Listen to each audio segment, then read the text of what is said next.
Marwadi university మంచి భవిష్యత్తు కోసం తెలుగు విద్యార్థులు ఇష్టపడే యూనివర్సిటీ. కాల్ 9059052378 9059052379. కాశ్మీర్లో కాల్పుల మోత ఆగిపోలే ముస్లిం వేరు చేసి చంపడం అనేది ఇది ఫస్ట్ టైం. దీని మీద ప్రభుత్వం కూడా చాలా సీరియస్గా ఉంది. బీహార్లో కూడా ప్రైమ్ మినిస్టర్ గారు చాలా స్ట్రాంగ్ వార్నింగ్ కూడా ఇచ్చారు. వార్నింగ్ ఇవ్వడం, అటాక్లు చేయడం కాకుండా అసలు ముందు మనం ఎందుకు ఫెయిల్ అయ్యాం, మన ఇంటెలిజెన్స్ ఏమైంది, అసలు ఇంత పెద్ద ఇష్యూ జరుగుతున్నప్పుడు మనకున్న నెట్వర్క్ ఎక్కడ బ్రేక్ అయింది అంటే కొంతమంది ఆఫీసర్లు అంటారు వాళ్ళు డిజిటల్ సిగ్నేచర్ ఎక్కడ వాడకుండా ఉన్నారు కాబట్టి మనం ఫెయిల్ అయ్యామంటున్నారు. అంటే మన పుట్టింపుని ఇంటెలిజెన్స్ ఎక్కడ ఆగిపోతుంది అంటే మన టెక్నాలజీ వైపు వెళ్తున్నాం తప్ప మన మూలాలు మర్చిపోతున్నాం అనేది ఇక్కడ చాలా క్లియర్గా తెలుస్తుంది. మీరు కాశ్మీర్లో చాలా కాలం పనిచేశారు కాబట్టి. మోదీ గారు జస్ట్ ఇండియన్ ఆర్మీకి గో అహెడ్ అనే ఒక ఆర్డర్ ఇవ్వాలి. మనకి చిన్నప్పటి నుంచి ఇప్పటి వరకు నేర్పించింది ఏంటంటే నాన్ వైలెన్స్. ఇవాళ ఏం అవసరం ఉంది చెప్పండి పాకిస్తాన్తో మనం సంబంధం పెట్టుకోవడానికి? ప్రతిసారి ఇలాగ ఏదో ఒకటి జరుగుతుంది, మీరు 2 రోజులు గట్టిగా అరుస్తారు, ఆ తర్వాత మళ్ళీ మనకి పాకిస్తాన్ ఇండియా క్రికెట్ మ్యాచ్ కావాలి అంటారు. ఇలాగైతే కుదరదు కదా. జరిగినప్పుడు మనం క్యాండిల్ ర్యాలీ తీస్తాం, ఆ తర్వాత మళ్ళీ పాకిస్తాన్. అంతెందుకు మన హైదరాబాద్లో రీసెంట్గా పాకిస్తాన్ వచ్చి ఇక్కడ ఆడినప్పుడు మీరు చూసారు ఎయిర్పోర్ట్లో ఎలాగంటి crowd. Indian navy great, Indian air force great అనేవాళ్ళు తప్ప వాళ్ళ కొడుకుల్ని పంపించేవాళ్ళు ఎంతమంది. మాకు ఫోన్లు రావాల్సిన అవసరం కూడా లేదు, మేము వెంటనే ప్యాక్ చేసుకొని మేము వెళ్ళడానికి వీఆర్ వెరీ రెడీ. ఎవరి దగ్గర అయితే దాన్ని ఏమంటారు శక్తి లేదో వాళ్ళ మీద మీరు శక్తిని ప్రదర్శించాలి. బయటకు వచ్చారు మీరు రిటైర్ అయిపోయి వచ్చిన తర్వాత ఈ ఇన్సిడెంట్ వినగానే మీ రక్తం బాయిల్ అయిందా, మరొకసారి వెళ్దాం అనిపించిందా? ఖచ్చితంగా నేను మీకు ఇందాటి నుంచి అదే చెప్తున్నాను. If war is the only solution now, మాకు ఫోన్ కాల్స్ లెటర్స్ రావాల్సిన అవసరం కూడా లేదండి. Welcome to I dream. కాశ్మీర్లో కాల్పుల మోత ఆగిపోవాలన్నా, పాకిస్తాన్ ఆగడాలకు పుల్ స్టాప్ పడాలంటే భారత ప్రభుత్వం ఏం చేయాలి, ముఖ్యంగా ప్రజలు ఏం చేయాలి అనే విషయంపై మనతో మాట్లాడడానికి మాజీ మేజర్ హర్షవర్ధన్ గారు ప్రస్తుతం ఉన్నారు. ఆయన అడిగి చాలా క్లారిటీ తీసుకుంది. సార్ నమస్తే అండి. జై హింద్ మురళి గారు. సార్ కాశ్మీర్ ఇష్యూ చూస్తున్నామండి, ఫస్ట్ టైం టూరిస్టులను టార్గెట్ చేయడం. అవును, మన గతంలో మాట్లాడుకున్నట్లుగా ఎప్పుడు అమర్నాథ్ యాత్రకు వెళ్తున్నప్పుడు వాళ్ళని టార్గెట్ చేయడం, భక్తులను టార్గెట్ చేయడం తప్ప టూరిస్టులను డైరెక్ట్గా చేయడం అనేది ఎక్కడ కనపడలేదు. అవును, మీరు చెప్తున్నా గతంలో మనం డిస్కస్ చేస్తున్నట్టుగా టూరిస్ట్ స్పాట్స్ కొన్ని ఉన్నాయి. ఆ స్పాట్స్లో అన్ఎక్స్పెక్టెడ్ జరగడం తప్ప ఇంత పెద్ద లార్జ్గా చనిపోవడం, పర్టికులర్గా హిందువుల్ని ముస్లిం వేరు చేసి చంపడం అనేది ఇది ఫస్ట్ టైం. దీని మీద ప్రభుత్వం కూడా చాలా సీరియస్గా ఉంది. బీహార్లో కూడా ప్రైమ్ మినిస్టర్ గారు చాలా స్ట్రాంగ్ వార్నింగ్ కూడా ఇచ్చారు.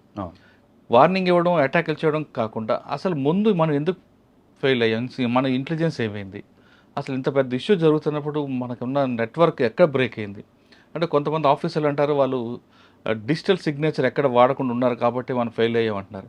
అంటే మన పుట్టింపుని ఇంటెలిజెన్స్ ఎక్కడ ఆగిపోతుంది అంటే మన టెక్నాలజీ వైపు వెళ్తున్నాం తప్ప మన మూలాలు మర్చిపోతున్నాం అనేది ఇక్కడ చాలా క్లియర్గా తెలుస్తుంది. మీరు కాశ్మీర్లో చాలా కాలం పనిచేశారు కాబట్టి ఇక్కడ ఫెయిల్యూర్ ఎక్కడ కనిపిస్తుంది అంటారు? చూడండి, ఫస్ట్గా మాట్లాడుకుంటే ఆర్మీ కానివ్వండి, సిఆర్పిఎఫ్ కానివ్వండి, జేఎండ్కే పోలీస్ కానివ్వండి, ఇంటెలిజెన్స్ ఫెయిల్యూర్ అయితే మాత్రం దీన్ని మనం ఖచ్చితంగా అనాల్సిందే. దానికి ఒప్పుకోవాల్సిందే. తప్పు ఉన్నప్పుడు ఒప్పుకోవాలి, అప్పుడే మనం దాన్ని కరెక్ట్ చేసుకోగలం. అలా కాదు తప్పు లేదు, మా తప్పేం లేదు అంటే that is not the right approach to a problem. ఇంకొకటి ఇందాక మీరు చెప్పినట్టు ప్రతిసారి అమర్నాథ్ యాత్రకు ఎవరైతే భక్తులు వెళ్తారో వాళ్ళ మీద అటాక్ చేయడానికి చాలాసార్లు అటాక్స్ జరిగినవి కూడా ఇంతకుముందు. కానీ టూరిస్ట్ మీద, పర్యాటకుల మీద డైరెక్ట్గా అటాక్ అనేది ఇప్పటి వరకు జరగలేదు. మేబీ అదొక రీజన్ అయి ఉండొచ్చు, దాన్ని మనం ముందే యాంటిసిపేట్ చేయకపోవడానికి. అట్ ద సేమ్ టైం నాకు ఎక్కడో లింక్ మిస్ అవుతుందని అనిపిస్తుంది ఇందులో. ఎందుకంటే నేను ఇందాక చెప్పినట్టుగా పర్యాటకుల్ని డైరెక్ట్గా టార్గెట్ చేసి, అది కూడా ఇంతమందిని, అంటే ఇంతకు ముందు కూడా టూరిస్ట్ కొంతమంది చనిపోయారు కాశ్మీర్కి వచ్చినప్పుడు. మేబీ వాళ్ళు స్టోన్ పెల్టింగ్ మధ్యలో ఇరుక్కొని, లేకపోతే ఆపరేషన్స్ మధ్యలో ఇరుక్కొని చనిపోయారే తప్ప డైరెక్ట్గా టార్గెట్ చేసి టూరిస్ట్ని చంపింది అన్నది ఇంతకుముందు నేను ఎప్పుడు చూడలేదు. సో ఇందులో దీని అర్థం ఏంటో నేను కూడా అర్థం చేసుకోవడానికి ట్రై చేస్తున్నాను. ఇక్కడ అన్నిటికన్నా మెయిన్ ప్రాబ్లం మనకేంటి అంటే లోకల్ సపోర్ట్ లేకుండా ఇదంతా జరగడం అనేది ఇంపాసిబుల్.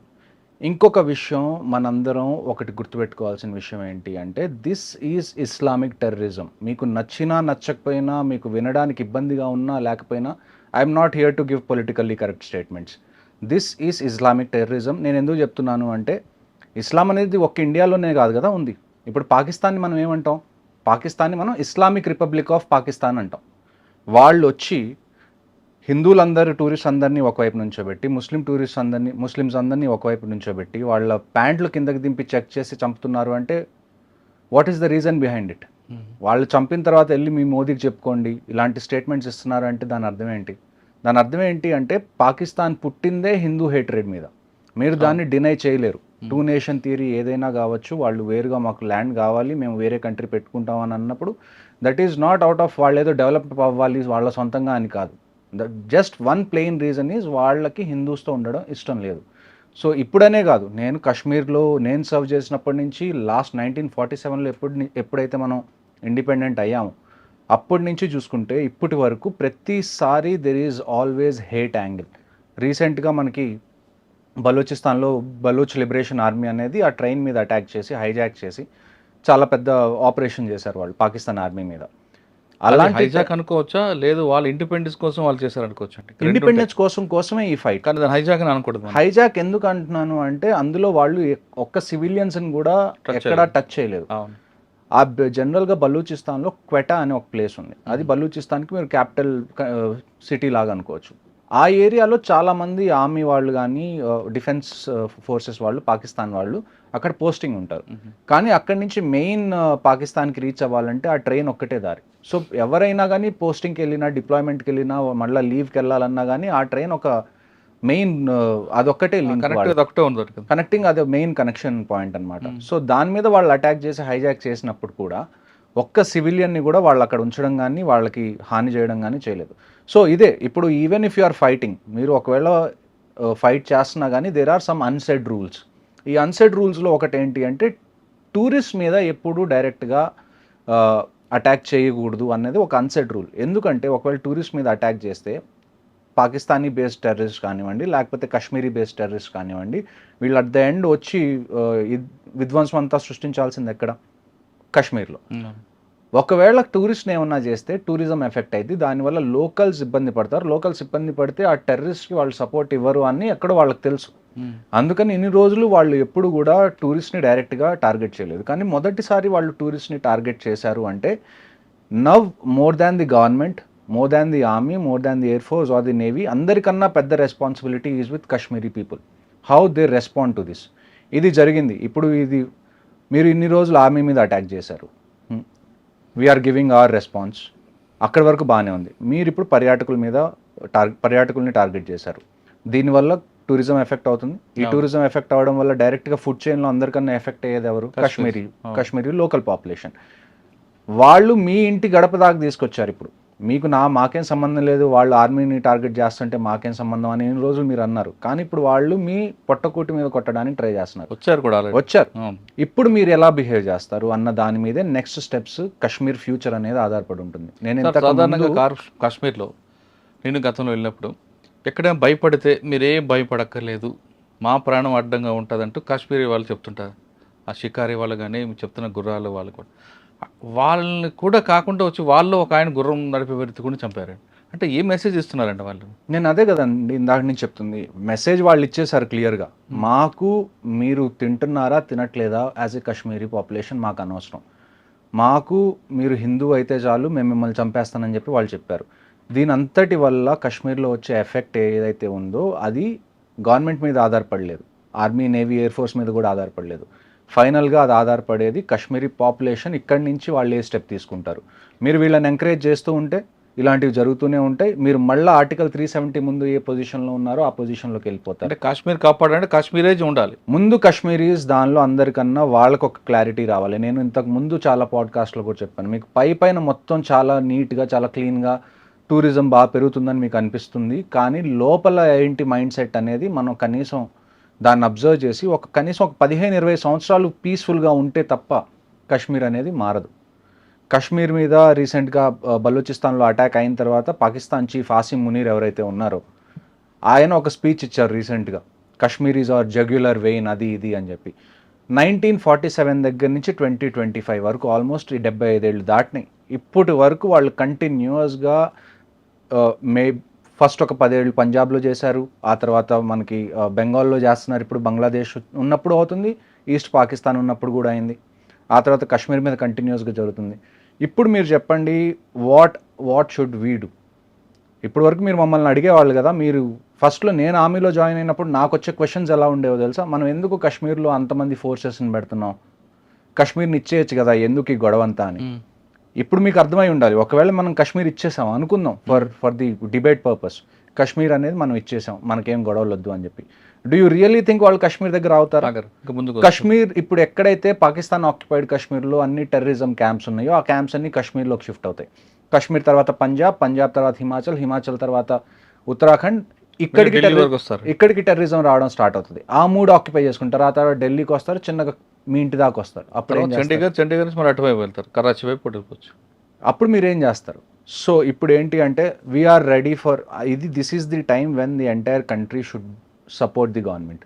గవర్నమెంట్ ఏ డెసిషన్ తీసుకున్నా కానీ ఇప్పుడు మనకి విభేదాలు ఉండకుండా అంటే ఏకతాటిగా గవర్నమెంట్ని సపోర్ట్ చేయడం ఈ టైంలో అన్నది చాలా ఇంపార్టెంట్. ఇప్పుడు ఒకవేళ గవర్నమెంట్ వారే ఒక ఫైనల్ సొల్యూషన్ అని అనుకుంటే వీఆర్ రెడీ ఫర్ ఇట్. నేను మీకు లాస్ట్ టైం కూడా చెప్పాను, for the next 5 years I'm still in reserve list. నేనేదో వార్ జరగాలి అని చెప్పట్లేదు. ఒకవేళ జరిగితే మేము పార్టిసిపేట్ చేయడానికి రెడీగా ఉన్నాం. There is no second question. ఇవాళ ప్రైమ్ మినిస్టర్ అనౌన్స్ చేశారనుకోండి, if it is going to be war, be ready. మేము ఎప్పుడు రిపోర్ట్ చేయాలో దానికన్నా 10 రోజుల ముందే రిపోర్ట్ చేస్తాం. We will be available. కానీ ఒక డెసిషన్ తీసుకోండి. This can't go on like this. 75 ఏళ్ళ నుంచి ఇదే జరుగుతుంది, ఇంకొక 25 ఏళ్ళు మీరు ఇదే జరగాలి అని అనుకుంటే మాత్రం మీరు వదిలేసేయండి. ఏదో చిన్న ఆపరేషన్స్ చేసి అయిపోతాయి. ఇక్కడ అన్నిటికన్నా మెయిన్ ప్రాబ్లం మనకి టెర్రరిజం కాదు, అన్నిటికన్నా మెయిన్ ప్రాబ్లం మనకి పాకిస్తాన్ ఆర్మీ. మీరు ఒక విషయం గుర్తుపెట్టుకోవాలి, every country has an army, but Pakistan army has a country. ఇది మీరు ఫస్ట్ నుంచి చూస్తున్నారు. ఎప్పుడైతే అక్కడ ఒక స్ట్రాంగ్ లీడర్, ఒక ప్రైమ్ మినిస్టర్ గాను ప్రెసిడెంట్ గాను అవుతారో పాకిస్తాన్లో, వెంటనే ఏమవుతుందండి? వెంటనే జరిగిపోతుంది. పాకిస్తాన్ ఆర్మీ వచ్చి టేక్ ఓవర్ చేస్తుంది, మళ్ళీ వాళ్ళు పాలించడం మొదలు పెడతారు. ఇప్పుడు ఏదైతే ఈ బలూచిస్తాన్లో జరిగిందో దీని తర్వాత పాకిస్తాన్ ఆర్మీకి క్రెడిబిలిటీ పడిపోతుంది. ఇలాంటి టైంలో వాళ్ళ క్రెడిబిలిటీని కాపాడుకోవడానికి దిస్ మస్ట్ బీ సమ్ చాలా డెస్పరేట్గా చేసిన డైవర్షన్ చేయడం అంటారు కాదు, చాలా ఇప్పుడు డెస్పరేట్గా ఉన్నారు. ఇంకా వాళ్ళని వాళ్ళు ప్రూవ్ చేసుకోవాలి. ఇప్పుడు ఈ అటాక్ అవుతుంది, ఈ అటాక్ అయితే మనకి ఈజీగా తెలుసు ఇది పాకిస్తాన్ చేయించింది అని. ఇప్పుడు మన గవర్నమెంట్ ఏముంటుంది, లేకపోతే మన ప్రజలు ఏమంటారు, పాకిస్తాన్ మీద యాక్షన్ తీసుకోవాలి అంటారు. ఈ రీజన్ని పట్టుకొని ఆసిమ్ మునీర్ ఏమంటాడు, చూడండి హిందూస్ అందరూ మన మీద దాడి చేస్తున్నారు, ఇప్పుడు మనకి ఫండ్స్ కావాలి, పాకిస్తాన్ మొత్తం ఒకటవ్వాలి, లేకపోతే మీరు ఆర్మీకి సపోర్ట్ చేయాలి అని చెప్పి ఇవన్నీ మైండ్ గేమ్స్. ఈవెన్చువల్గా ఏమవుతుందండి, పిఓకే ఏమంటాం మనం, పాకిస్తాన్ ఆక్యుపైడ్ కశ్మీర్ మంది అంటాం కదా. మరి ఎల్సీ ఏం చేస్తుంది మధ్యలో? ఎల్సీని జరపండి. మీరు ఒక్కసారి ఇండియన్ ఆర్మీకి ఆర్డర్ ఇచ్చి చూడండి. మోదీ గారు జస్ట్ ఇండియన్ ఆర్మీకి గో అహెడ్ అనే ఒక్క ఆర్డర్ ఇవ్వాలి చాలు. నేను మీకు 2020, 2019 ఆ టైం విషయం చెప్తాను. డీజీఎంఓ అని ఒక అపాయింట్మెంట్ ఉంటుంది ఆర్మీలో, పాకిస్తాన్ ఆర్మీలో కూడా ఉంది, ఇండియన్ ఆర్మీలో కూడా ఉంది. డీజీఎంఓ అంటే డైరెక్టర్ జనరల్ మిలిటరీ ఆపరేషన్స్. అంటే ఈ 2 కంట్రీస్లో ఏ మిలిటరీ ఆపరేషన్స్ జరగాలన్నా అది డీజీఎంఓ దగ్గర నుంచి ఇనిషియేట్ అవుతుంది. అలాంటి DGMO, Pakistan DGMO 15 core commander. మీరు చాలా టీవీ షోస్లో చూసుంటారు. జనరల్ కేజేఎస్ ఢిల్లో అని చెప్పి ఒక లెఫ్టినెంట్ జనరల్ ఉన్నారు, 15 కోర్ కమాండర్ ఆయన. జనరల్ టైనీ ఢిల్లో అని కూడా అంటారు ఆయన. ఆయనకి డీజీఎంఓ పాకిస్తాన్ డైరెక్ట్గా ఫోన్ చేసి, ఏంటండి మీరు ఎల్సీ దగ్గర చిన్న ఏదైనా జంతు గదిలినా కానీ మీరు అంత అటాక్ చేస్తున్నారు అని. అలాంటి ఆపరేషన్స్ ఇంతకుముందు జరిగినాయి. This is not the first time. The only option right now we have is LC మీద దీపావళి జరగాలి. ప్రతిసారి దీపావళి మనం వింటర్స్లో చేసుకుంటాం, ఈసారి దీపావళి సమ్మర్స్లో చేసుకోవాలి. వాడండి, మన దగ్గర ఉన్న ప్రతి వెపన్ ఏదైతే ఉందో వాడండి. మనం ఎస్కలేషన్ గురించి భయపడకూడదు. ఇప్పటి వరకు మన మైండ్ సెట్ ఎలాగుంది చూడండి. ఈ కంట్రీలో మనకున్న అతిపెద్ద దరిద్రం ఏంటి అంటే, మనకి చిన్నప్పటి నుంచి ఇప్పటి వరకు నేర్పించింది ఏంటంటే నాన్ వైలెన్స్, మెచ్యూర్గా ఉండండి. An eye for an eye makes the whole world blind అంటారు, which is a very stupid argument. An eye for an eye makes the competition equal. ఇప్పుడు నేను ఉన్నాను, ఒక్కడితో గొడవ పడుతున్నాను, వాడి కన్ను తీసేశాను. ఇప్పుడు వాడు నా కన్ను తీయకపోతే నా దగ్గర 2 కళ్ళు ఉన్నాయి, వాడి దగ్గర ఒక్క కన్నే ఉంది. నేను మళ్ళీ వాడిని అటాక్ చేసినప్పుడు ఎవరి దగ్గర అడ్వాంటేజ్ ఉంటుంది? నా దగ్గర అడ్వాంటేజ్ ఉంటుంది. సో ఇవన్నీ చెప్పుకోవడానికి బాగుంటాయి. An eye for an eye makes the whole world blind. No, if you don't take the eye in response of this, ఇలాంటివి ఇంకా పెరుగుతూనే ఉంటాయి, ఇవి తగ్గవు. సో మనం మోడీ గారు కూడా ఇవాళ స్ట్రాంగ్ వార్నింగ్ ఇచ్చారండి. ఖచ్చితంగా 27 మంది ప్రాణాలు తీసుకున్న అందరినీ వదిలిపెట్టు, మట్టిలో కలుపుతాం అంటారు. అంతేకాకుండా మనకి వాళ్ళకున్న అగ్రిమెంట్స్ అన్నీ కూడా క్లోజ్ చేశారు. వాటర్ ఇష్యూ కానీ లేదా సరే బోర్డర్ ఇష్యూస్ కూడా క్లోజ్ చేశారు. అటువంటి వాటి వల్ల వాళ్ళకి ఏమైనా ఇబ్బంది వస్తుంది అంటారా? చూడండి, నేను పంజాబ్లో కూడా పోస్టింగ్లో ఉన్నప్పుడు నేను సత్లజ్ రివర్ మీద చాలా పనిచేశాను.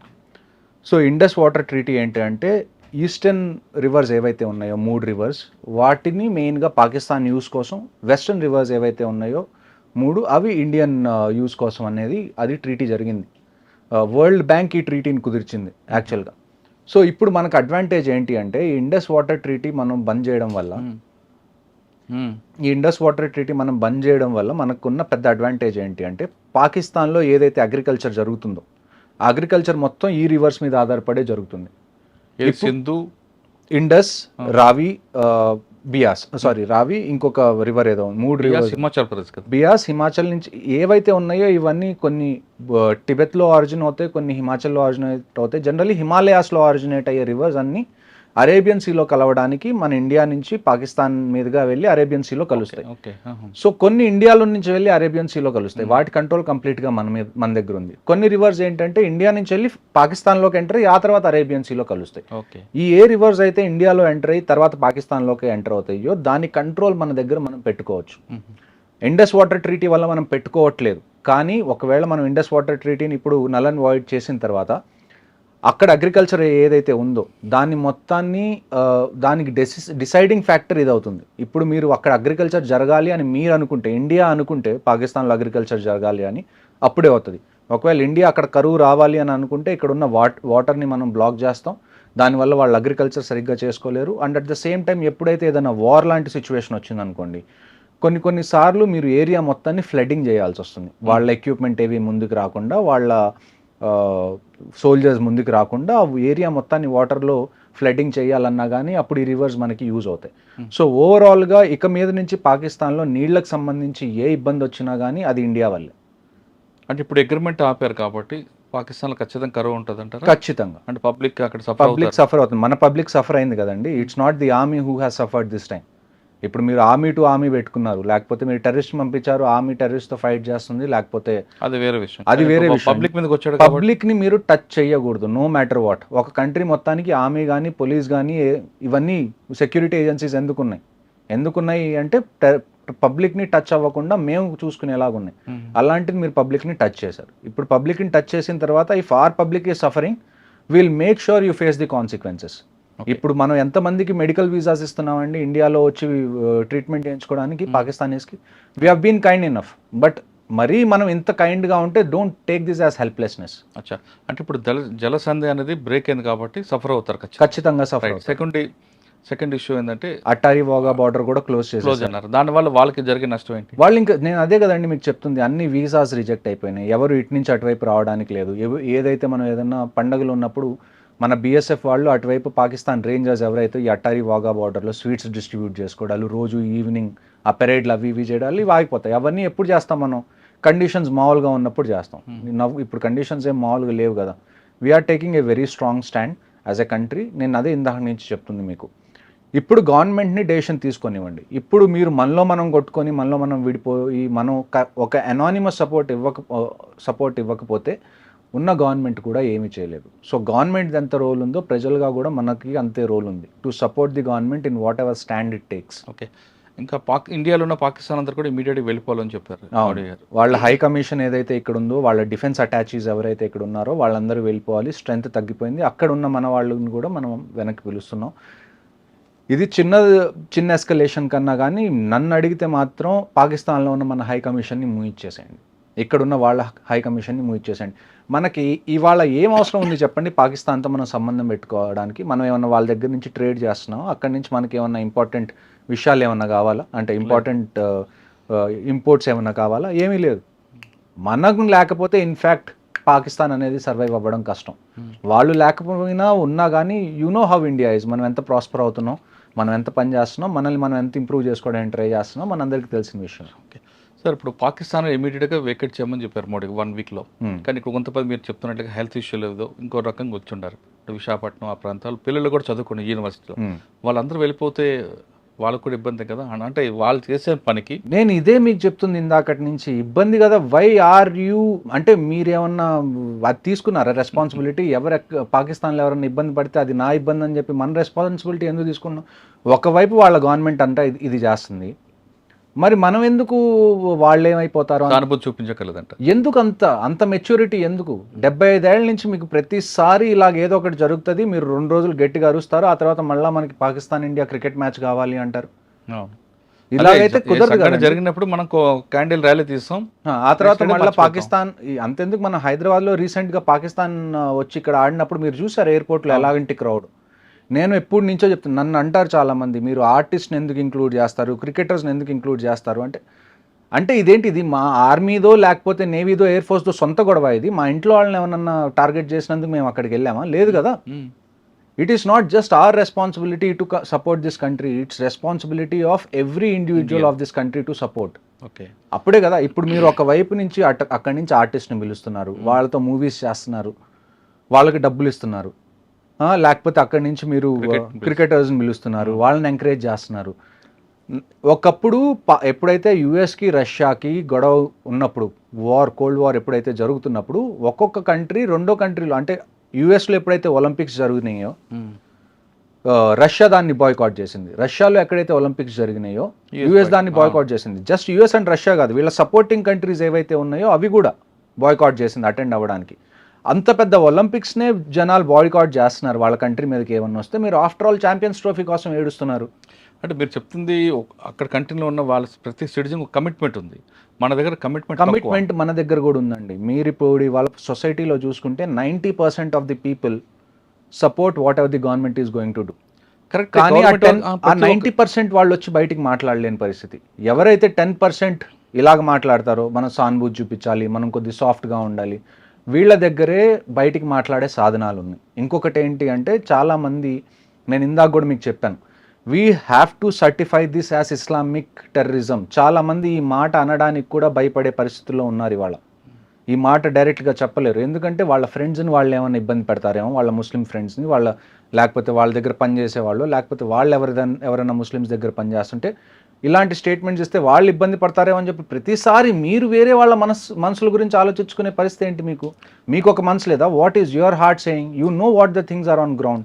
కానీ మన దగ్గర వచ్చిన ఒక మైనస్ ఏంటంటే, మీరు చెప్తుండే ప్రతి ఒక్కరు పాకిస్తాన్ మీద యుద్ధం అనగా నేను వస్తా, నేను వెళ్తా, తుపాకీ ఇవ్వండి వెళ్తానంటాడు. కానీ పాకిస్తాన్ ఇండియా మ్యాచ్ అనగానే మాత్రం డబ్బులు ఎక్కువ పెట్టి బ్లాక్లు పెట్టి సినిమా ఆ మ్యాచ్ చూస్తాడు. నేను అదే కదా, ఎందుకు ఆ తప్పు కదా, నేను అదే కదా మీకు చెప్తుంది. మనం సినిమా క్రికెట్ని దాటి ఆలోచించకపోతే these two are just your entertainment. What is cinema మీరు చెప్పండి నాకు. ఏముందండి entertainment? Cinema is a business of art, అంతే కదా. ఆయనకి డబ్బులు పంచడం తప్ప మన డబ్బులు తగలపెట్టుకో. మీకేం ఫ్రీగా ఎవరు సినిమా చూపించట్లేదు కదా, మీరు పే చేస్తారు, మీరు ఒక ప్రోడక్ట్ ఎలా కొనుక్కుంటారో సేమ్ అది. దానివల్ల రేపటికి రేపు సినిమాలు ఆగిపోతే, ఎంటర్టైన్మెంట్ ఆగిపోతే అని నేను చెప్పట్లేదు, జస్ట్ సినిమా నష్టం ఏం లేదు, సొసైటీలో ఏం పెద్ద నష్టం ఏముండదు. రేపటికి రేపు క్రికెట్ మనం ఆడకపోతే, పాకిస్తాన్తో ఆడట్లేదు, మేబీ సౌత్ ఆఫ్రికాతో ఆడతాం, ఆస్ట్రేలియా. సో మనకు ఆప్షన్ మన వాళ్ళు బ్లాక్ అని కొనుక్కొని చూస్తాడు. నేను మీకు చెప్తుంది, ఏ 10% ఎవరైతే ఉన్నారో, మనం సాఫ్ట్ గా ఉండాలి, మనకి డైలాగ్ ఉండాలి, మనం 75 డైలాగ్. 10% ఏం చేస్తారు, అదే ఇండియా మీద వార్ అనగానే తుపాకి తీసుకెళ్తా అంటాడు. చెప్పడానికి చాలా ఈజీ అండి. నేను చెప్తున్నాను కదా, 100కి 90 మంది Indian army great, Indian navy great, Indian air force great అనేవాళ్ళు తప్ప వాళ్ళ కొడుకుల్ని పంపించేవాళ్ళు ఎంతమంది ఉంటారు? నేను చిన్నప్పుడు కార్గిల్ వార్ చూసినప్పుడు నేను ఇన్స్పైర్ అయ్యాను. For kids of this generation this should be your wake up call. అక్కడ జస్ట్ ఆర్మీ మీద జరగలేదు, కర్ణాటక నుంచి వెళ్ళిన వాళ్ళు, హైదరాబాద్ నుంచి వెళ్ళిన వాళ్ళు, ఆంధ్ర నుంచి వెళ్ళిన వాళ్ళు, ప్రతి స్టేట్ వాళ్ళు అక్కడికి సఫర్ అయ్యారు. సో ఇది మీకు వేకప్ కాల్. పెద్ద అయిన తర్వాత నేను ఇక్కడి నుంచి పారిపోయి యూఎస్ వెళ్ళిపోతాను, నేను ఇలాంటి వాటిలో పడను అని అనుకుంటారా, మీ డెసిషన్. అలా కాదు, ఇలాంటివి మళ్ళీ నెక్స్ట్ జనరేషన్లో జరగకూడదని అనుకుంటారా, join Indian army, navy, air force, police, what ever it is. ఈ దేశంలో మనం శాంతి శాంతి శాంతి అని చెప్పి మనం ఫైట్ చేయాలన్న స్పిరిట్ని చంపేస్తున్నాం చిన్నగా. కరెక్ట్ అండి. మనం ఇప్పుడు మన దగ్గర 100 ఎకరాలు ఉన్నాయండి, 10 ఎకరాలు ఒకడు కబ్జా చేసుకున్నాడు, మీరేం చేస్తారు?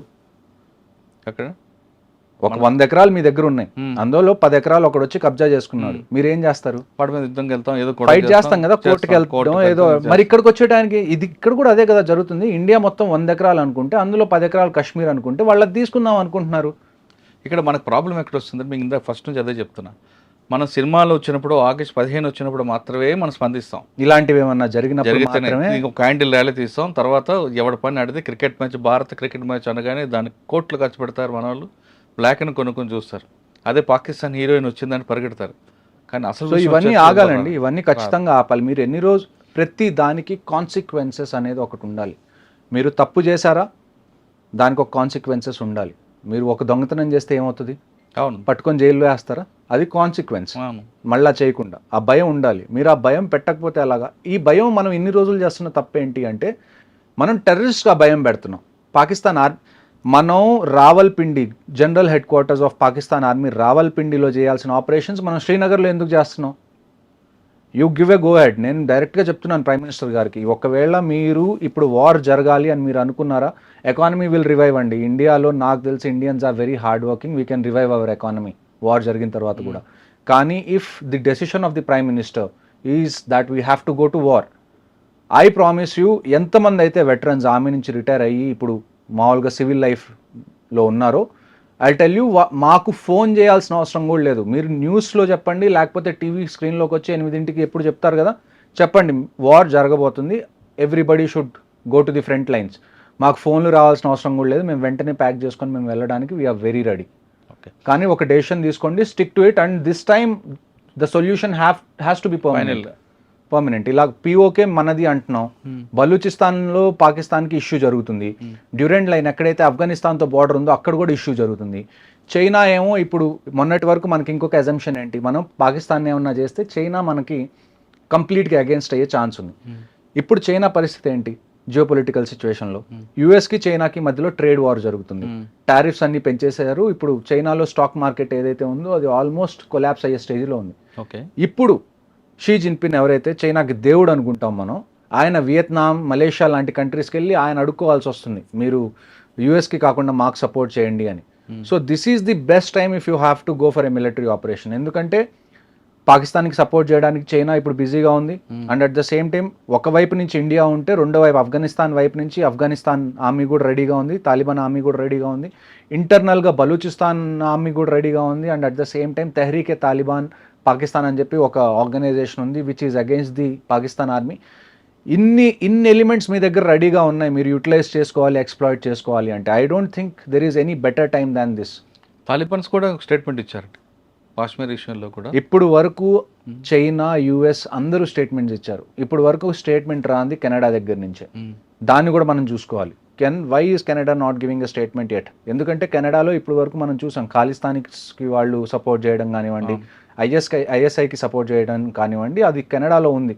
So we have to deal with this also. But before dealing other things మనం ఫస్ట్ డీల్ చేయాల్సింది ఏంటి అంటే, నేను ఖచ్చితంగా మీకు చెప్తున్నానండి, maybe with in a month something big is going to happen. Okay, but అది వారా కాదా అన్నది మనం వెయిట్ చేయాలి. సార్ ఒకసారి వెనక్కి వెళ్దాం. కాశ్మీర్ విషయంలో కొంతమంది బోర్డర్ క్రాస్ అయ్యారు, కొంతమంది మిస్ అయ్యారు, వాళ్ళే చేశారు. ఇప్పుడు వరకు మనకున్న ఇన్ఫర్మేషన్ ప్రకారం ఇన్ఫర్మేషన్లో ఎక్కడో లీక్ అయింది, జమ్మూ కాశ్మీర్ పోలీసులకి ఇన్ఫర్మేషన్ ఫెయిల్ అయింది కాబట్టి జరిగింది. వాళ్ళు కూడా ఆ ప్లేస్ని రెక్కి చేసిన తర్వాతే అటాక్ చేశారన్నది చూడండి. ఇప్పుడు వరకు మనకున్న ఇన్ఫర్మేషన్ ఏంటంటే 5 నుంచి 6 టెర్రరిస్ట్ ఉన్నారు. అందులో 3-4 పాకిస్తానీ టెర్రరిస్ట్, 2 మాత్రం ఖచ్చితంగా Kashmiri terrorist, local terrorist. So ఇది మనకున్న ఇన్ఫర్మేషన్. ఇప్పుడు మీరు ఆ ఏరియా చూసుకుంటే అక్కడి నుంచి అక్కడికి రోడ్ లేదు డైరెక్ట్గా పైదాకా వెళ్ళడానికి. వాళ్ళు గుర్రం మీద ఎక్కువ లేకపోతే మ్యూల్స్ మీద ఎక్కువ ఆ పైదాకా వెళ్తారు. ఇప్పుడు మీరు గుల్మర్గ్ వెళ్ళారా? గుల్మర్గ్లో మీరు పైకి వెళ్ళిన తర్వాత మీరు ఎలా వెళ్తారు? గండోలా రైడ్ ఉంటుంది, కేబుల్ కార్ రైడ్. మీరు చూసుకుంటే కింద ఏరియాస్లో సెకండ్ ఫేజ్ కి వెళ్ళాక పాకిస్తాన్ కనిపిస్తుంది. కింద ఏరియాస్ మొత్తంలో మీకు ఆర్మీ కానీ ఎవరో ఒకళ్ళు ఉంటారు, కానీ పైన మీకు ఎవరు ఉంటారు. ఎందుకంటే నేను ఇందాక చెప్పినట్టు there is an unsaid rule. ఎక్కడైతే టూరిస్ట్ వీళ్ళందరూ ఉన్నారో, టూరిస్ట్ స్పాట్స్ ఏవైతే ఉన్నాయో అక్కడ వాళ్ళని కొద్దిగా ఫ్రీగా వదిలేద్దాం, వాళ్ళు ఎంజాయ్ చేసుకునేలాగా. అక్కడ మిలిటరీ ప్రెజెన్స్ ఉంటే అంత కరెక్ట్గా ఉండదు అన్న ఉద్దేశంతో మనం ఎక్కడైతే పై స్టేజెస్ ఉంటాయో అక్కడ మనం దాన్ని ఏమంటారు పెద్దగా కదిలించాం. That is what they have taken advantage of. వాళ్ళు వెనకాల నుంచి వచ్చారు, జంగల్స్ నుంచి వాళ్ళు ఆల్రెడీ నాకు తెలిసి అయితే they have been staying in those jungles for at least 1 or 2 months. అక్కడ వాళ్ళ హైడౌట్ ఏదో ఉంది. ఆ హైడౌట్లో వాళ్ళు ఖచ్చితంగా మొత్తం సెట్ చేసుకొని ముందు నుంచే ఉన్నారు. వాళ్ళు ఆర్డర్స్ కోసం వెయిట్ చేసి ఇది 22nd వాళ్ళు ఎగ్జిక్యూట్ చేశారు. And I can కన్ఫర్మ్లీ say there is Pakistan army behind this, especially Asim Munir, the chief of army staff of Pakistan. ఎందుకంటే Asim Munir అనే ఆయన, he is not a general soldier. ఆయన ఇంతకుముందు ఎక్కువగా ISIలో పనిచేశారు. he is a spy soldier. So ఇలాంటి యథవేషాలన్నీ ఆయన వేయడానికి చాలా ఛాన్సెస్ ఉన్నాయి. అండ్ ఇంటర్నల్ సోర్సెస్ కూడా ఎక్కడో చోట పాకిస్తాన్ నుంచి నాకు వచ్చిన ఓపెన్ సోర్స్ ఇంటెలిజెన్స్ నెట్వర్క్ నుంచి నాకు తెలిసిన విషయాలు ఏంటి అంటే, yes, Asim Munir is involved in this. అంటే ఈ టైంని ఎందుకు ఎంచుకున్నాడు అనుకోవచ్చు మనం? ఈ టైం అంటే ఇప్పుడు నేను అదే కదండి మీకు ఇందాక చెప్పాను, ఇందాక బలూచిస్తాన్లో వాళ్ళు దెబ్బతిన్నారు, డ్యూరెంట్ లైన్లో ఎక్కడైతే ఆఫ్ఘనిస్తాన్తో వాళ్ళకి బార్డర్ ఉందో అక్కడ వాళ్ళకి ఇబ్బంది నడుస్తుంది. And at the same time ఇంటర్నల్గా తెహ్రీకే తాలిబాన్ పాకిస్తాన్ కూడా వాళ్ళని ఇబ్బంది పెడుతుంది. ఇమ్రాన్ ఖాన్ని వాళ్ళు జైల్లో వేశారు, ఇమ్రాన్ ఖాన్ సపోర్టర్స్ ఎవరైతే ఉన్నారో వాళ్ళని ఇబ్బంది పెడుతున్నారు. పేరుకి షహబాజ్ షరీఫ్ పిఎం కానీ మొత్తం నడిపించేది మొత్తం chief of army staff, ISI chief, వీళ్ళే నడిపిస్తారు పాకిస్తాన్ మొత్తంలో. సో వీళ్ళు ఇన్ని తట్టుకుంటున్నారు ఈ టైంలో ఇంటర్నల్గా. ఇలాంటి టైంలో వాళ్ళందరూ వాళ్ళ కంట్రీని యునైట్ చేయాలి అంటే హిందూస్కి అగేన్స్ట్గా మనం వెళ్ళాలి, హిందూస్ని మనం చంపాలి. సార్ ఇప్పుడు మీరు అన్నట్టు హిందూకి వ్యతిరేకంగా చంపారు, పాయింట్లు ఇప్పి చూపించి మరి లేదా కురాణ చదవని వాళ్ళకి వెంటపడి మరి చంపారు. అవును, కానీ ఒక గుర్రం నడుపుకొచ్చిన ముస్లింలు కూడా చంపారు. నాకు తెలిసిన ఇన్ఫర్మేషన్ ప్రస్తుతానికి ఏంటి అంటే చూడండి, at the end Kashmiri survive అయ్యేది దేని మీద, టూరిజం మీద. నేను ఇందాక చెప్పినట్టు సో చాలామంది టూరిజంలో ఎవరైతే ఉన్నారో కాశ్మీర్లో they are really nice to people who visit there, ఎందుకంటే అది వాళ్ళ లైవ్లీహుడ్ కాబట్టి. సో నాకు తెలిసిన ఇన్ఫర్మేషన్ ఏంటి అంటే ఈ గుర్రం అతను ఎవరైతే ఉన్నారో అతను ఈ ఇష్యూ జరుగుతున్నప్పుడు ఆ రైఫిల్ స్నాచ్ చేయడానికి ట్రై చేశాడు టెర్రరిస్ట్ దగ్గర నుంచి. సో అతన్ని కూడా అందుకని చంపేశారు. సాధారణంగా మీరు చెప్పిన ఆ ప్లేస్ మనం స్విట్జర్లాండ్, ఇండియన్ స్విట్జర్లాండ్ అంటాం, నేను కూడా వెళ్ళా. అక్కడ నూడిల్స్, మంచి గావా, ఇంకొక అవన్నీ కూడా బంద్ ఉన్నాయండి. మంచి క్వశ్చన్ అడిగారు. ఇంకొకటి నాకు తెలిసిన ఇన్ఫర్మేషన్ ఏంటంటే రాత్రికి రాత్రి చాలామంది అక్కడ చాయ్ వాళ్ళు కానివ్వండి, లేకపోతే అక్కడ చిన్న చిన్న ఏవో ఒక బిజినెస్ చేసుకున్న వాళ్ళు ఎవరైతే ఉన్నారో వాళ్ళు రాత్రికి రాత్రి గాయమైపోయారు, వాళ్ళు పనికి రాలేదు next day. So somewhere locals also కొంతమందికి తెలుసు నెక్స్ట్ డే ఇలాగేదో పెద్దది జరగబోతుందని. ఎందుకంటే ఇలాంటివి నేను కాశ్మీర్లో డే టు డే బేసిస్ నేను చూసేవాడిని.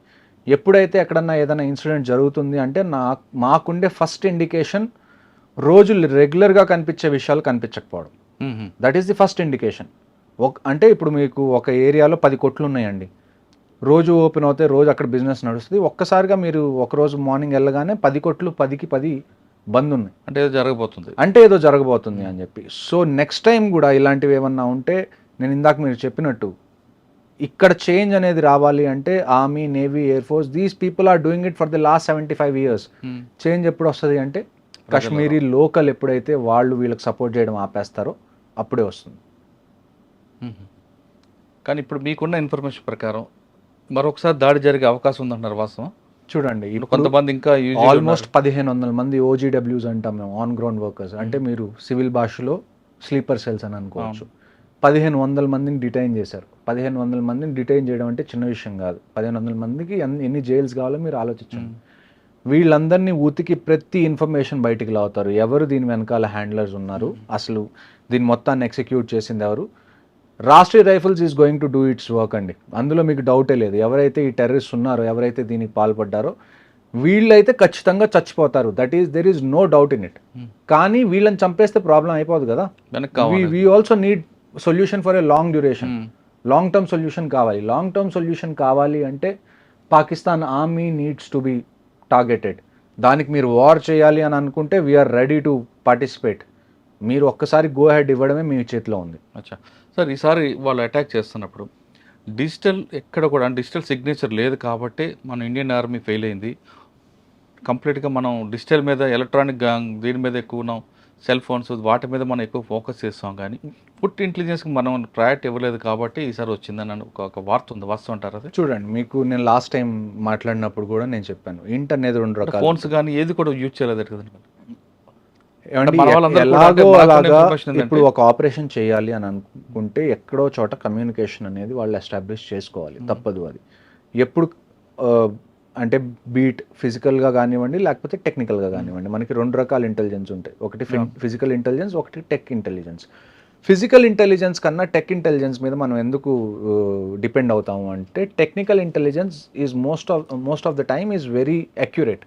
ఎందుకంటే కరెక్ట్ ఉంటుంది, పిన్ పాయింట్ మనకు దొరుకుతుంది. లేకపోతే దాన్ని ఏమంటారు, ఇప్పుడు ఫిజికల్ సోర్సెస్ ఉన్నారు అవునా కాదా ఇటువంటి కొంచెం కొద్దిగా అందులో దాన్ని ఏమంటారు, మనకు కూడా డౌట్స్ ఉంటాయి. వీళ్ళు నిజంగా టెర్రరిస్ట్ గురించి చెప్తున్నారా లేకపోతే మనల్ని టార్గెట్ చేయడానికి చూస్తున్నారా అన్నది. అలాగే చాలా మంది ప్రాణాలు కోల్పోయిన ఆపరేషన్స్ లో ఉన్నాయి, చాలా ఉన్నాయి. ఆ తర్వాతే మనం టెక్నికల్ ఇంటెలిజెన్స్ మీద ఎక్కువ డిపెండ్ అయ్యాం. ఎందుకంటే టెక్నికల్ ఇంటెలిజెన్స్ వల్ల ఏమవుతుంది అంటే కొన్ని సిమ్ కార్డ్స్ వాడేవాళ్ళు మనకి కనీసం ఒక 10 meters రేడియస్లో ఎక్కడ ఉన్నారన్నది తెలుస్తుంది. 10 meter రేడియస్లో మనకు తెలియడం అంటే చాలా చాలా అక్యురేట్ అన్నట్టు. కొన్ని నెట్వర్క్స్లో ఎలాగుంటుందంటే అట్లీస్ట్ 200-300 మీటర్స్ కొద్దిగా డిఫికల్ట్ అయినా కానీ 200-300 మీటర్స్ని మనం కవర్ చేయడం పెద్ద ఇష్యూ కాదు.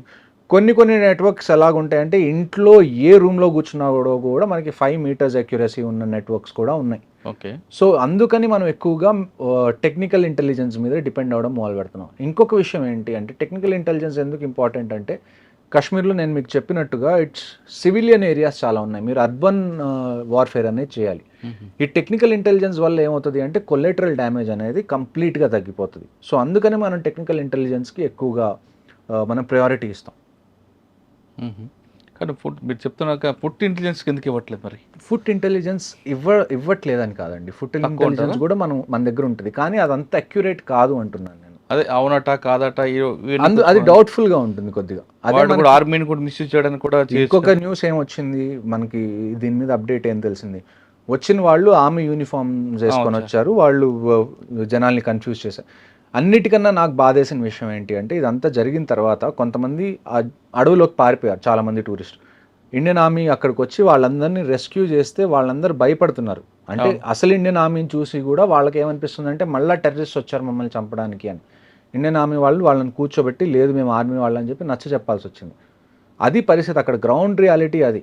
ఇక్కడ హైదరాబాద్ లాగానో లేకపోతే గుంటూరు లాగానో విజయవాడ లాగా లాంటి రియాలిటీ కాదు ఇక్కడ. ఇక్కడ మనకి ప్లేన్స్ ఉన్నాయి, ప్రతి చోటకి మీరు ప్రతి చోటకి రోడ్డు ఉంది, మీరు వెహికల్ తీసుకొని ఆల్మోస్ట్ అక్కడ దాకా వెళ్ళొచ్చు. కానీ కాశ్మీర్ అలా కాదు, టెరైన్ పరంగా కూడా మనకి చాలా ఛాలెంజింగ్, ఆ తర్వాత క్లైమేట్ పరంగా కూడా మనకి చాలా ఛాలెంజింగ్గా ఉంటుంది. కానీ ఏ ఛాలెంజెస్ ఉన్నా కానీ నేను మీకు చెప్తుంది అదే, ఇఫ్ అ సొల్యూషన్ ఏదన్నా గవర్నమెంట్ తీసుకుంటే we're ready to encourage it, we're ready to participate in it. Okay sir, ఇప్పుడు కొంతమంది ఎస్కేప్ అయ్యారు అంటే కొంతమంది దాటి ఉండొచ్చు, లేదా ఇంకా లోపల కొంతమంది ఉండొచ్చు. మరొకసారి అటాక్ చేసే అవకాశం ఉందంటే కేవలం పెహల్గా కాకుండా మిగతా ఏరియాలు ఆ తర్వాత కూడా ఇప్పుడు 2 ఆపరేషన్స్ జరిగినాయండి. ఆ తర్వాత కూడా నేను అదే చెప్తుంది, కాశ్మీర్లో ప్రతిరోజు ఏదో ఒక సెక్టర్లో ఆపరేషన్ అనేది జరుగుతుంది. బారాముల్లాలో నిన్న 2 మనం చంపేశాం టెర్రరిస్ట్ని ఎంటర్ అవుతున్నప్పుడు బారాముల్లా సెక్టర్లో. ఇవాళ ఉదయం నుంచి మళ్ళీ ఇంకొకటి ఆపరేషన్ స్టార్ట్ అయింది ఉదంపూర్ దగ్గర బసంత్ నగర్లో. అందులో పారా ఎస్ఎఫ్ సోల్జర్ కూడా మళ్ళీ ఒక ఆయన ఇవాళ చనిపోయారు. నిన్న జరిగిన 22న జరిగిన అటాక్లో హైదరాబాద్కి చెందిన ఐబీ ఆఫీసర్ చనిపోయారు. ఆ తర్వాత ఒక Indian navy officer lieutenant Vinay అని, ఆయనకి గట్టిగా ఒక వారం రోజులైంది మ్యారేజ్ అయ్యి హనీమూన్ మీద వైఫ్తో కలిసి అక్కడికి వెళ్ళారు, ఆయన చనిపోయారు. So every drop of blood there will be a revenge. అంటే ఇప్పుడు చనిపోయిన 26 మంది ఉన్నారండి, చంపిన 4 ఉన్నారు. ఆ 4 మనం చంపుతామా లేదా వాళ్ళని? ప్రతి ఒక్కళ్ళు, 4 కాదు, ఈ 4కి ఎవరైతే సపోర్ట్ చేశారో, ఈ ప్లాన్ ఎవరైతే వేశారో, దీన్ని ఎవరైతే ఎగ్జిక్యూట్ చేశారో, వీళ్ళకి లాజిస్టిక్ సపోర్ట్ ఎవరిచ్చారో ప్రతి ఒక్కళ్ళు. ఇజ్రాయెల్ చేసిందండి, ఇజ్రాయెల్ లాంటిది ఏం చేసింది, గాజాకి వెళ్ళింది, ఎవరైతే సపోర్ట్ చేశారో వాళ్ళందరినీ చంపేసింది. రష్యా యుక్రెయిన్ మీదకి వెళ్ళింది, మనం ఎందుకు వెళ్ళలేం? మన మీద కోర్టులో కేసు వేస్తారు, ఇంటర్నేషనల్ కోర్ట్ ఆఫ్ జస్టిస్లో ఏనివ్వండి. కోర్టు కేసులు మీరు సివిల్లో చూస్తారు కదా, ఎన్ని రోజులు నడుస్తాయి కోర్టు కేసులు? సంవత్సరాలు నడుస్తాయి, నడవనివ్వండి. మీకు this is the time you have to teach them A lesson. మీరు ఇంకా దీన్ని డిలే చేసి మేము సాఫ్ట్గా ఉంటాం, మేము పద్ధతిగా ఉంటాం, మనం ఏమన్నా సవాలమా? అవును, ప్రతిసారి ఇలాగ మన మీద ఏదైనా జరగడం, మనం ఒక 2 రోజులు క్యాండిల్ పట్టుకోవడం, మళ్ళీ ఒక 2-3 నెలల తర్వాత మళ్ళీ క్రికెట్ కావాలి, లేకపోతే అక్కడి నుంచి యాక్టర్స్ కావాలి అని మాట్లాడుకోవడానికి. At least this time take a stand. ఎందుకంటే ఈసారి జరిగింది ఆర్మీ మీద కాదు, మనకి పుల్వామా జరిగింది. పుల్వామా ఎవరి మీద జరిగింది? ఆర్మీ మీద జరిగింది, సిఆర్పిఎఫ్ మీద జరిగింది. బట్ దిస్ టైం ప్రజల మీదకి వచ్చింది. ఎవరి దగ్గర అయితే ఒక వెపన్ లేదు, ఎవరికైతే ఏ ఇంటెన్షన్ లేదు మీతో గొడవ పడాలనుకున్న వాళ్ళ మీద, ఎవరి దగ్గర అయితే దాన్ని ఏమంటారు శక్తి లేదో వాళ్ళ మీద మీరు శక్తిని ప్రదర్శించారు. ఇప్పుడు మీ మీద శక్తి ఉన్న వాళ్ళు ప్రదర్శిస్తే ఎలా ఉంటుందో మీకు తెలుస్తుంది ఈవెన్చువల్గా. ఓకే సార్, ఫైనల్గా చెప్పండి, బయటకు వచ్చారు మీరు, రిటైర్ అయిపోయి వచ్చిన తర్వాత ఈ ఇన్సిడెంట్ వినగానే మీ రక్తం బాయిల్ అయిందా? మరొకసారి వెళ్దాం అనిపించిందా? ఖచ్చితంగా నేను మీకు ఇందాటి నుంచి అదే చెప్తున్నాను, if war is the only solution now, మాకు ఫోన్ కాల్స్ లెటర్స్ రావాల్సిన అవసరం కూడా లేదండి. We're in the reserve list, we will be there the next morning. మేము రిపోర్ట్ చేస్తాం మా రెజిమెంట్స్కి, మీరు డెసిషన్ తీసుకోండి, వీఆర్ రెడీ. సార్ అక్కడికి వెళ్ళిన తర్వాత అంటే ఇంతకుముందు కూడా మీరు వారంలోనే దాంట్లో చూస్తుంటారు, మీకు ఎవరు గైడెన్స్ చేస్తారు? ఒక దగ్గర జరిగింది, ఇన్ఫర్మేషన్ ఉంది, కొట్టరని అంటారా, లేదు వాడిని పికప్ చేస్తారమంటారు? అంటే ఫస్ట్ ప్రయారిటీ అరెస్టా పికప్? ఇలాంటి విషయాలు జరిగినప్పుడు అరెస్ట్ అనేదానికి ఎవరు మీరు నన్ను పర్సనల్గా అడిగితే అండి, నేను అరెస్ట్ చేయాలి అంటాను. ఒకసారి చంపేయాలి, ఒకసారి some times death is kindness. ఒకడిని చంపేస్తే మనం వాడి మీద జాలి చూపించినట్టు అర్థం ఇలాంటి వాళ్ళని. నన్ను అడిగితే ఈసారి వీ షుడ్ అరెస్ట్ దెమ్. వాళ్ళ టార్చర్ ఎలాగ ఉండాలి అంటే, నేను మర్చిపోకూడదు. కాశ్మీర్లో నేను చెప్తాను, నేను ప్రతిసారి ఆపరేషన్కి వెళ్ళేటప్పుడు నేను చెప్పేది ఏంటి అంటే, ఇస్లాంలో ఏంటి అంటే ఎవరన్నా చనిపోతే ఏం చేస్తారు, పూడ్చి పెడతారు, కాల్చరు. కాలిస్తే వాళ్ళు దాన్ని ఏమంటారు, వాళ్ళ రిలీజన్ బట్టి అది దాన్ని అగేన్స్ట్. ఏ టెర్రరిస్ట్ అయితే ఇస్లాం పేరు చెప్పుకొని ఇక్కడికి వచ్చి పిచ్చి పనులు చేస్తున్నాడో, make sure he doesn't get buried, make sure he gets burnt, he gets roasted. వాళ్ళకి ఎలాగ ఉండాలి అంటే, వాళ్ళు ఏదైతే అనుకొని వచ్చారో, నేను ఇదంతా చేస్తే నేను స్వర్గానికి వెళ్తాను, నన్ను పూడ్చిపెట్టిన తర్వాత అని అనుకున్నారో, ఆ థాట్ని చంపేసేయండి. నేను ఇప్పుడు కూడా అదే చెప్తున్నాను, ఎవరైతే వీళ్ళు ఉన్నారో నన్ను పర్సనల్గా అడిగితే killing them is not the answer. వాళ్ళని నించోబెట్టి వాళ్ళకి కనీసం ఒక 2-3 సంవత్సరాలు ప్రతిరోజు చిత్రహింసలు పెడితే తప్ప నెక్స్ట్ వచ్చే వాళ్ళకి ఆ భయం ఉండదు. చంపేస్తే ఏమవుతుంది, వస్తున్నాం చస్తున్నాం, వీ విల్ గెట్ 72 వర్జిన్స్ అనే డిల్యూషన్లో ఉన్నారు వీళ్ళు. అవును, జిహాద్ అంటున్నాడు కదా. ఈసారి రానివ్వండి, పట్టుకోండి, వాళ్ళని చంపకుండా వాళ్ళని జీవత్వాల్లాగా ఎన్ని రోజులు ఉంచగలిగితే అన్ని రోజులు మీరు ఉంచండి. That is how you teach a lesson నన్ను అడిగితే. కానీ దొరికే అవకాశం తక్కువ అంటారు. ఖచ్చితంగా దొరికే అవకాశం తక్కువ కాదండి. ఇప్పుడు ఏంటి అంటే, వాడి దగ్గర వెపన్ లేదనుకోండి, ఈజీగా వెళ్ళి ఎంత కష్టమైనా కానీ మనం పట్టుకోవచ్చు. కానీ మనం అక్కడికి వెళ్ళినప్పుడు ఏమవుతుందంటే గన్ ఫైట్ స్టార్ట్ అయిపోతుంది, ఫైర్ ఫైట్ స్టార్ట్ అయిపోతుంది. అందులో ఏంటి అంటే, మనం ఎంత ట్రై చేసినా వాడిని చంపకుండా పట్టుకోవాలి అన్న ఎంత ట్రై చేసినా కానీ ఎప్పుడైతే గన్ ఫైట్ స్టార్ట్ అవుతుందో ఈవెన్చువల్గా వాళ్ళని చంపాల్సి వస్తుంది. కానీ ఇప్పుడు ఈ జరిగిన ఇన్సిడెంట్లో 4 వచ్చారు, కానీ మరో 3 వాడికి ఎస్కేప్ చేయడానికి కూడా ఉండొచ్చు అనేది ఒక ఇన్ఫర్మేషన్ ఉంది. ఇంకొక ఇన్ఫర్మేషన్ నాకు వచ్చింది ఏంటంటే, ఈ మొత్తం ఆపరేషన్ అయిపోయిన తర్వాత, వాళ్ళు చేసింది ఏదైతే ఉందో అది అయిపోయిన తర్వాత ఒక 2-3 లోకల్స్ వాళ్ళని తప్పించుకోవడానికి హెల్ప్ చేశారన్నది నాకు వచ్చిన ఇన్ఫర్మేషన్. ప్రతి ఒక్కళ్ళకి వాళ్ళు మూల్యం చెల్లించాల్సిందే, దాంట్లో క్వశ్చన్ అనేది లేదు, సెకండ్ క్వశ్చన్. కానీ అది ఎలాగన్నది మనం వేచి చూడాలి. ఏదైనా పిఎం గారి డెసిషన్ మీద ఉంది. పిఎంగా చూడండి, లోకల్గా ఏది జరగాలన్నా కానీ ఆర్మీ డెసిషన్ తీసుకుంటే చాలు. బట్ ఇది చిన్న విషయం కాదు. ఆర్మీ మీద ఏదైనా అటాక్ అయింది, లేకపోతే ఏదైనా టెర్రరిస్ట్ ఆపరేషన్ కాదు ఇది. It is a direct declaration of war. ఎందుకంటే వాళ్ళు సివిలియన్స్ని టచ్ చేయకుండా ఉండాల్సింది. సివిలియన్స్ని టచ్ చేశారు అంటే directly or indirectly somewhere they want war, we will give it to them. Okay, Kashmir మీద యుద్ధం ప్రకటించారు పాకిస్తాన్ అంటున్నారు మేజర్ హర్షవర్ధన్ గారు. అక్కడ చనిపోయింది టూరిస్టులు కాదు, భారతదేశం మీద యుద్ధం ప్రకటించారు. కాబట్టి ప్రతి ఒక్క ప్రాణానికి మనం ప్రతీకారం తీర్చుకోవాల్సిన సమయం ఆసన్నమైంది అంటున్నారు మేజర్ గారు. ఇప్పటికైనా ప్రధానమంత్రి గారు ఖచ్చితంగా సరైన సమయంలో మంచి డెసిషన్ తీసుకుంటే, నేను బయటికి రావడానికి నాతో కాదు, నేనే కాదు, ఖచ్చితంగా రిటైర్ అయిన వాళ్ళందరూ కూడా ముందుకు వస్తాం. ఫోన్ కాల్ కూడా అవసరం లేదు, జస్ట్ న్యూస్లో చెప్తే చాలు, వస్తాం, మన సడాకని చూపిద్దాం అంటూ ఆయన వార్నింగ్ ఇస్తున్నారు. ఇప్పటికైనా చాలామంది కేవలం టూరిస్టులు చనిపోయినప్పుడు మాత్రమే మనం క్యాండిల్ ర్యాలీలు తర్వాత కార్యక్రమాలు చేసి ఏదో మమ అనిపించకుండా, ఎప్పుడు కూడా మనం ఎప్పటికైనా సరే మన దేశ పాకిస్తాన్ కాబట్టి దాంతో ప్రతీకారం చేరేయడానికి మీరందరూ ముందుకు రండి. అంతేగాని భారత్ పాక్ మ్యాచ్ అవ్వగానే చప్పట్లు కొట్టడం, పాకిస్తాన్ హీరోయిన్లు వస్తే వెల్కమ్ చెప్పడం అనేది కరెక్ట్ కాదంటూ ఆయన చెప్తున్నారు. అది కాశ్మీర్లో జరిగిన ఇష్యూపై మేజర్ హర్షవర్ధన్ గారితో ఎక్స్క్లూజివ్ ఇంటర్వ్యూ. వచ్చే వారం మరో ఇష్యూలో మళ్ళీ కలుద్దాం. అంతవరకు నమస్తే సార్. Thank you. చనిపోయిన ప్రతి ఒక్క కుటుంబానికి